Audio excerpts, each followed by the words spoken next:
Hola, feliz tarde. Mi nombre es Isia Fernández. Estudio en el UTS Charallave, Instituto Tecnológico Antonio José de Sucre. Soy cursante de la carrera de electrónica. Les voy a hacer una pequeña explicación sobre lo que son dispositivos eléctricos, componentes semiconductores y el efecto fotoeléctrico. Cuando hablamos de dispositivos básicos de circuitos eléctricos, tenemos que tener en cuenta que estos dispositivos incluyen una amplia variedad de componentes utilizados para controlar, amplificar, conmutar, almacenar o manipular señales eléctricas. Uno de los primeros dispositivos de los circuitos electrónicos que nos conseguimos son las fuentes de voltaje. Las fuentes de voltaje proporcionan energía al circuito para mover los electrones. También tenemos que como fuente de voltaje las baterías, que son fuentes de energía capaces de aportar una corriente continua. Por otro lado, tenemos otros dispositivos en los circuitos electrónicos que son los transformadores. Estos se encargan de disminuir o aumentar la tensión que le llega a los equipos. Tratan de adaptar esa tensión a los requisitos técnicos de estos equipos. Por ende, existen dos tipos de transformadores, los que son los reductores y los elevadores. Adicionalmente, tenemos lo que son los rectificadores que pasan la corriente externa a corriente continua y están formados por diodos y condensadores. Tengamos en cuenta que los condensadores son elementos que almacenan una carga eléctrica cuando se someten a una diferencia de potencial. Los diodos, por otro lado, son unos componentes que tienen una patilla positiva llamada ánodo y otra negativa llamada cátodo. Y solo permiten el paso de corriente con un solo sentido. No podemos cerrar sin dejar de hablar por ejemplo, también una parte fundamental del circuito que pueden ser los diodos LED.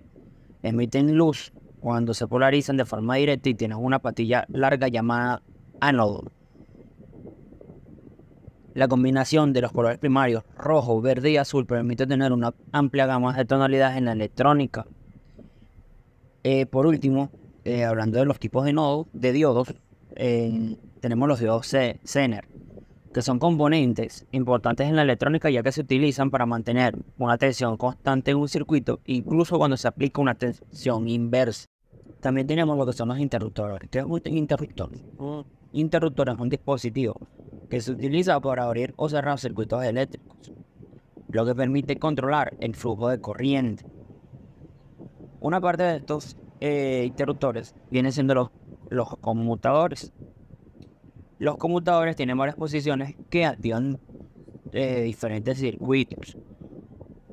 Otro dispositivo del que tenemos que hablar son los pulsadores, que permiten el paso de la corriente solo mientras están pulsados y pueden ser normalmente abiertos o cerrados. En el caso del abierto, se presiona para que la corriente fluya, a diferencia del cerrado, que del cerrado se suelta el pulsador para que la corriente siga fluyendo. Tenemos también lo que es los relés. Los relés tienen interruptores accionados por un electroimán y separan los circuitos de control de los de potencia. Los relés abiertos y cerrados se diferencian en la posición de sus contactos en condiciones normales. En un relé cerrado, los contactos están unidos en condiciones normales, es decir, que cuando el relé no está activado, cuando se aplica corriente al relé, los contactos se abren, interrumpiendo el flujo de la corriente. Por otro lado, el relé abierto, los contactos están separados en condiciones normales. Si se aplica corriente, se activa el relé, los contactos se cierran y permiten que la corriente fluya a través de él. Siguiendo con la información, tenemos lo que son las resistencias. Tenemos las resistencias del tipo fijas, NTC, PTC, y las que son los potenciómetros, ¿ok? Las resistencias fijas son aquellas que suponen el paso de la corriente. Una resistencia fija es un tipo de resistencia cuyo valor no puede ser modificado o adaptado. Para el caso de las NTC y las PTC, son resistencias que dependen netamente de la temperatura. Una resistencia del coeficiente negativo NTC disminuye a medida que aumenta la temperatura. Estas pueden ser usadas en circuitos que necesiten control de temperatura, valga la redundancia. Por otro lado, tenemos la de coeficiente positivo, que es la PTC. Esta resistencia aumenta a medida que aumenta la temperatura. Se utilizan normalmente en aplicaciones de protección de sobrecorriente y control de arranque de motores. La última de las resistencias es el potenciómetro, que es un componente electrónico ajustable que se utiliza para variar la resistencia eléctrica de un circuito. Consiste en una resistencia variable y un contacto deslizante que permite ajustar el valor de la resistencia. La diferencia nos conseguimos con dos tipos de potenciómetros, lineales y logarítmicos. La diferencia entre ambos es que los lineales, estos potenciómetros, varían la resistencia en proporción al desplazamiento lineal. Es decir, si el contacto se mueve un cierto porcentaje a lo largo de la resistencia va a cambiar en función de ese mismo porcentaje. Se utiliza normalmente en lo que son las aplicaciones donde se requiere un cambio lineal de resistencia, como en dispositivos de control de volumen de audio. Por otro lado, tenemos los potenciómetros logarítmicos, que a diferencia de los lineales, la variación de la resistencia es una curva logarítmica. Esto significa que la resistencia, a medida que haya un desplazamiento en el contacto, no va a aumentar de la misma manera, sino que va a aumentar de manera no proporcional. Tenemos que hablar de las bobinas. ¿Qué es una bobina? Una bobina es un componente eléctrico o electrónico que consiste en un alambre conductor enrollado en forma de espiral alrededor de un núcleo. Este alambre normalmente es de cobre. Cuando se hace circular la corriente eléctrica a través de esta bobina, esta genera un campo magnético alrededor de sí misma. Las bobinas se utilizan o tienen una amplia variedad de aplicaciones, como inductores para el filtrado de señales o transformadores para cambiar el voltaje de la corriente alterna. También sirven o también tienen utilidad en circuitos resonantes o en circuitos de radiofrecuencia. Los transistores, por otro lado, son aquellos, en caso de los bipolares, son aquellos que tienen tres patillas, emisor, base y colector, y se dividen en PNP y NPN. Mientras que los transistores FIT tienen tres partes diferenciadas por puerta, puente y drenaje. Los transistores FIT están controlados por voltaje y presentan una impedancia interna muy elevada, mientras que los transistores bipolares presentan una ganancia mayor. Ya finalizando, tenemos que los transistores MOSFET operan mediante un control de campo eléctrico en la región de la compuerta, lo que modifica la conductividad en lo que entre la fuente y el drenador. Esto permite que el MOSFET actúe como un interruptor controlado por voltaje o un amplificador de señal. Debido a su impedancia de entrada, los MOSFET son ideales para las aplicaciones en las que se requiere una carga por lo menos mínima en un circuito de control. Estos transistores tienen tres terminales, con puerta gate, fuente source y el drenador, que es drain. Otro punto de esta parte de la presentación es el circuito integrado. El circuito integrado, o también conocido como chip, o microchip, es un dispositivo electrónico el cual se le ha integrado múltiples componentes en un sustrato semiconductor pequeño. Estos componentes pueden incluir transistores, resistencias, condensadores y otros elementos electrónicos. Sus conexiones suelen ser metálicas. Los circuitos integrados se utilizan en una amplia variedad de aplicaciones, desde computadoras hasta teléfonos inteligentes. Existen diferentes tipos de circuitos integrados, como son los microcontroladores, microprocesadores o los microcircuitos integrados. analógicos, inclusive los circuitos integrales integrados digitales, entre otros. Hablar de los dispositivos semiconductores. Los dispositivos, ¿a qué se refiere uno con semiconductor? Es aquel dispositivo en el cual la conductividad es generada principalmente por huecos, que son ausencia de electrones en la estructura cristalina. Esto ocurre debido a la introducción de impurezas tipo aceptoras que crean huecos en la estructura del cristal. Tenemos uno de los primeros, que es el cristal tipo P.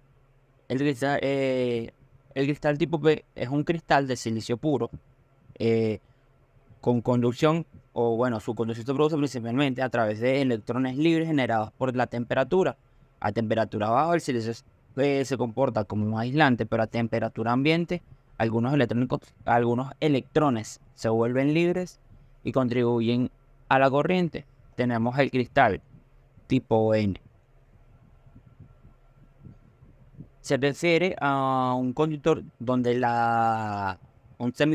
la conductividad es generada principalmente por electrones libres. Esto ocurre debido a la introducción de impurezas tipo donadoras que aportan electrones adicionales a la estructura de este cristal. Tengamos en cuenta que los cristales tipo N y los cristales tipo P se pueden unir a formar una estructura.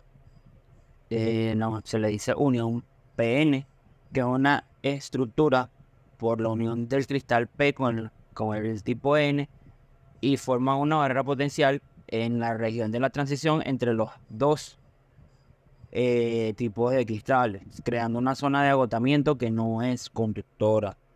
Tenemos una polarización inversa a esta unión PN, y esta se produce cuando se aplica una tensión positiva en la zona N y una tensión positiva en la zona P. ¿Ok? Lo que aumenta la barrera potencial y reduce significativamente el flujo de portadores de carga a través de la unión. Sin embargo, puede haber una pequeña corriente de fuga debido al aumento de los iones positivos descubiertos en la región de agotamiento en el material del tipo N. Algo a tomar en cuenta en esta parte de los dispositivos semiconductores es el efecto Zener o el diodo Zener. El diodo Zener ya lo hablamos en la primera parte, cuando tocamos algunos tipos diferentes de diodos. El efecto Zener, como tal, es un fenómeno en el que un diodo opera en la zona de ruptura, presentando una característica inversa en la que la tensión es casi independiente de la corriente. Los diodos Zener, como ya habíamos mencionado antes, son aquellos que se usan para regular voltajes. Un efecto similar al efecto Zener es el efecto avalancha, que ocurre justo antes de alcanzar la ruptura del diodo. O sea, ¿qué quiere decir esto? Los electrones pueden chocar con una red cristalina y crear una multiplicación por avalancha, generando una corriente negativa demasiado grande. Para cerrar, tenemos el efecto fotoeléctrico, que no es más que el fenómeno de radiación de luz sobre una placa cargada con electricidad estática que provoca la expulsión de electrones. ¿Okay? La diferencia con la teoría ondulatoria y la teoría cuántica propuesta por Einstein explica que los fotones de luz actúan como partículas que interactúan con los electrones del metal, causando una pequeña expulsión. Esto llevó a un desarrollo de la teoría cuántica y a la comprensión de la naturaleza dual de la luz. ¿Ok? Que se comporta como una onda, como partícula. Este efecto fotoeléctrico ha sido verificado a través del tiempo con numerosos experimentos con distintos materiales, lo que ha contribuido a validar la propuesta hecha por Einstein.